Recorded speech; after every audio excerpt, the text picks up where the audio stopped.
So before we get started, I want to introduce myself.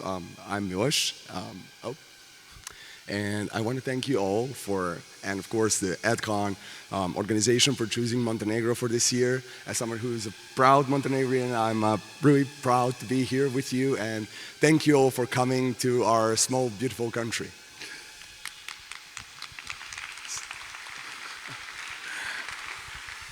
So before we begin, today we'll be talking about uncollateralized NFT renting, which is a relatively new concept. So let's break into it. So to break it down, what we will be talking about today is, first of all, what is the uncollateralized NFT renting? What are the use cases for it? And the new economy around it, as well as how it disrupts the NFT industry. So without further ado, let's get to it. So what is uncollateralized NFT renting, and what's the technology behind it and how it works? So we had this huge problem in the NFT industry where in order to use the utility of the NFT itself, you had to put up collateral, usually twice as much as the worth of the NFT, which, if you want to use the utility of the NFT itself, it's cost ineffective. Imagine it in a way that if you wanted to rent an apartment for 3 days, you had to put down 200,000 euros worth of deposit. That's really cost efficient, now is it? Now, how the technology works and how are we solving it without any collateral? So, if you decided that you want to rent out an NFT, you would first of all commit your NFT to our protocol. And our protocol and an NFT gets stored within our protocol on something that we call holder's wallet.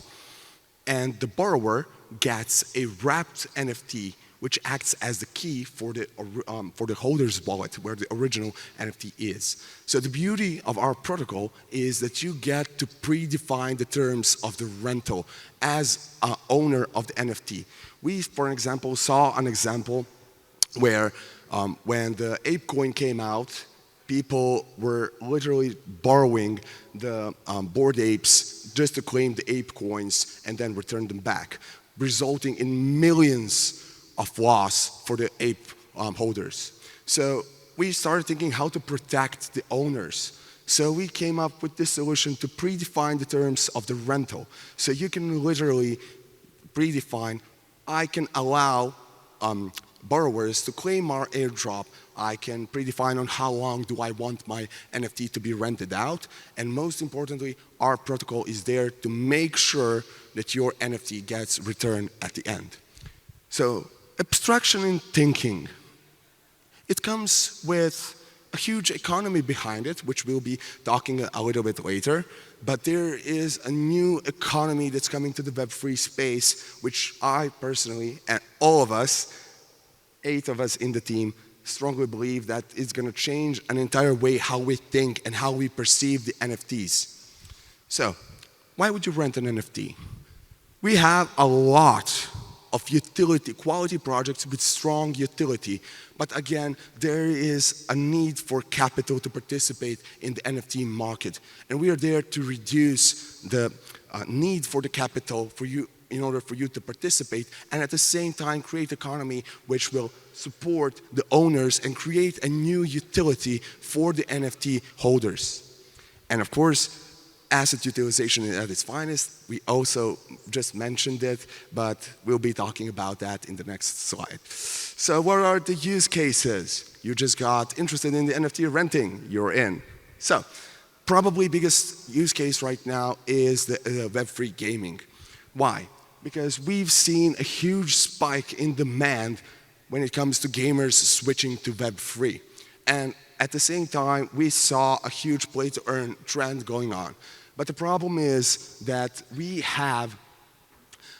you need to have a really expensive NFT in order to make money in the game. For an example, let's say 1,000 euros worth of NFT. So most people, especially in less developed countries such as Balkans or Asian markets, who are passionate gamers and who want to participate, they don't have the upfront capital to participate in the ecosystem. At the same time, there's a huge market of NFT holders who have huge bags of NFTs, say 20, 30, 50 NFTs in their wallets just collecting the dust. And why wouldn't you, as a holder, agree with someone, okay, I'm gonna give you my NFT for, say, $5 a day, which is a huge cost reduction for the borrowers in order to participate, and they can go on and earn, say, $20 per day playing that game with the NFT that they usually wouldn't be able to get. So that's the first model, and the second model that we are actually implementing is, I'm gonna give you my NFT for free. And you are going to go, invest your time, play the game, use your skills, and we're going to split the profit, say, 50-50. So I, as an NFT owner, I get an opportunity to turn my dust collecting collectible into a passive income generating asset, while the other person is getting an opportunity to make money with no upfront cost. So the NFT domains, for an example, we are currently talking with Unstoppable Domains, which is one of the biggest naming services in the industry. And they have this system where you can do one-time payment for the domain and it remains in your ownership for life. So what if you reserved a really good domain? Why not utilize it? Why not rent it out to someone? One of the ideas. The ticketing, the super interesting use case for us. So for an example, if you I don't know, bought a ski pass for 15 days, but you decided to only go for 5 days. Why not use the remaining 10 days and rent out your NFT ticketing pass for someone who actually wants to use it and they don't want to pay the full price? IP rights at the same time. This is something that we actually spoke with Sony last year. And I think this is something that's really interesting. It's still in the early days, but I think this is going to be pretty huge, especially when we are seeing the Bored Ape community renting out and giving the IP rights to certain companies to use their Bored Apes as a way to brand themselves and do marketing. So there's so many, I could probably talk about use cases all day long, but unfortunately, you can talk to me, not unfortunately, you can talk to me afterwards. So the new economy around it, and let's talk about it. So the capital is no longer a requirement to participate in the NFT ecosystem, which of course, given the fact that we are onboarding people to Web3, means a lot for the next onboarding wave when it comes to new wave and new users.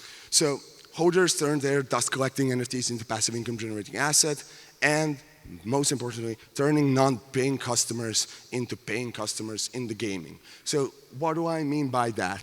Basically, if you don't have capital to start with, and you start your way by renting and borrowing an NFT from someone who has it, and then you slowly collect the money, you will eventually end up buying the NFT with the money that you earned, which again turns the non-paying customers into paying ones. So how it disrupts the NFT industry? With the new financial tooling that we just talked about and the new economy behind it, we are bringing an entire new economy to the Web3 ecosystem, which will again be really strong incentive, financial incentive for the people to push them to switch from Web 2 to Web 3, which, by my humble opinion, will be one of the biggest onboarding waves we've seen so far in the gaming industry. So, and of course, we have actual renting as the utility for the projects. For an example, if you have a bag of token-gated community NFTs where you can only participate if you have a certain NFT, why wouldn't you utilize that? Why wouldn't you rent out your NFT to someone who's might not convinced if they want to participate, if they want to fully commit to purchasing the NFT and actually create the passive income generating profit for yourself? So this is, renting actually becomes an entire utility for the NFT projects. So we have approximately I think, 9 minutes left, and I wanted to see if anyone here heard about NFT renting prior to this. Raise your hand. Wow, that's a lot of people. So I also wanted to check how many of you know the difference between the lending and the renting. One people, okay, so that's the difference. So let's break it down and explain renting a little bit more. So the renting, the purpose of the renting is to get an NFT for its specific utility, rather than just putting your NFT as a collateral so you can get capital for other things or investments. So that's a little difference between the collateralized and uncollateralized renting. So another cool thing is, and why the uncollateralized NFT renting is much more efficient than the collateral one, is because we've seen tons of cases where people would borrow the NFT where it was, let's say, 1 ETH at price, and they would put 2 ETH as a collateral. But then we would see a huge spike and say that NFT is now worth 5 ETH, but you only have 2 ETH as a collateral. So most people just decided to let the original owner keep the 2 ETH collateral and sell the NFT on the market without a guarantee, and basically resulting in the owner losing their NFT. So a lot of NFTs here actually have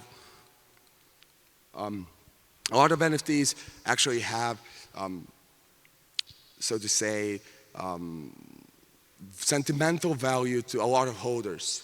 And if you want to utilize that NFT, you actually want to get it back. So this is where our protocol comes into the place. And this is something that's gonna guarantee that you get your NFT back after a certain period of time. So I'm super excited to present this today with you, and I would love to hear any questions from your side. So if there's anything or anyone has a question, I am at your disposal.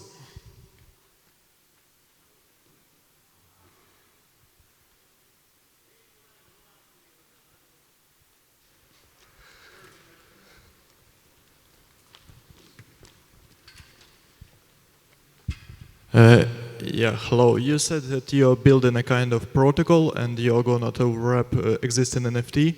And the question is, like, first, how is it going to be compatible with products which already built? Because they're not taking in consideration your protocol and your smart contract. And the second question, would your protocol still be relevant after mass adoption of ERC proposal 4907, which proposed like a standard for NFT renting? Like, what's the advantages of your protocol then compared to the ERC standard?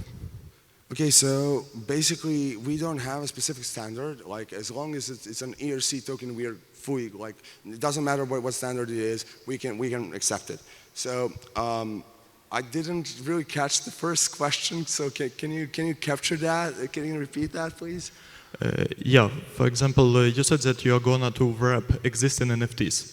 And if we already have some infrastructure, some smart contracts that interact with smart contract, with already deployed smart contract, they're not taking into consideration new smart contracts.